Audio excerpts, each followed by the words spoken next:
বৃহস্পতিবার রাতে ইশারের পর একটা আমল করুন, আপনার সব গুনাহ ক্ষমা হয়ে যাবে, চেহারায় সৌন্দর্য বৃদ্ধি পাবে এবং মনের সব আশা পূরণ হয়ে যাবে ইনশাআল্লাহ। আপনি আল্লাহর কাছে যা দোয়া করবেন, যত পাপ আপনি করেছেন, কে নাই পাপ ছাড়া?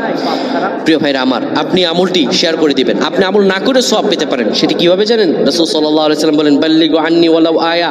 একটি আয়াত, একটি হাদিস, একটি আমল যখন তুমি জানতে পারো, সেটি শেয়ার করে দাও, সেটি সবার কাছে, তোমার ভাইদের কাছে জানিয়ে দাও।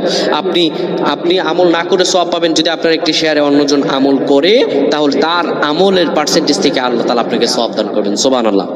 বৃহস্পতিবার ইশার নামাজের পরে আপনি কিবলামুখী হয়ে যাবেন। রাসূলুল্লাহর শিখানো আমল, সে আমলটি হলো নবীজি সাল্লাল্লাহু আলাইহি সাল্লাম বলেন, ইশারের পরে যে ব্যক্তি সূরাতুল মুলক তেলাওয়াত করবে, এই সূরাতুল মুলক তেলাওয়াত করার কারণে আল্লাহ রাব্বুল আলামিন তার গুনাহগুলো ক্ষমা করে দিবেন এবং কবরের মধ্যে তার আমলগুলো হবে একটা পাখির মতো, একটা পাখির মতো হবে।